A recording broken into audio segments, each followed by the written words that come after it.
How to use Shein gift card on app. Hey everyone, welcome back to our channel. In this video we're going to learn how we can use the Shein app's gift card on our apps, so make sure to watch the video till the end. In order to use the Shein app gift card, all you have to do is go ahead and first of all make sure to launch the Shein application over here. Once you launch the Shein app, this is the kind of interface that you will see, and from here what you basically have to do is to tap on the me icon from the bottom right of the screen. From here what you want to do is here you'll find an option that says gift card, so just tap on the gift card button.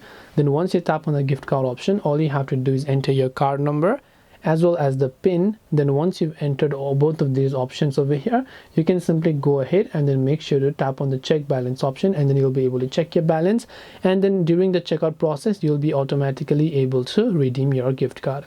This way you'll be able to use your Shein app gift card. I hope that this video helped you. If you have got any more questions, feel free to also leave them down below. Thank you for watching till the very end of this tutorial, and as always, see you soon in the next video.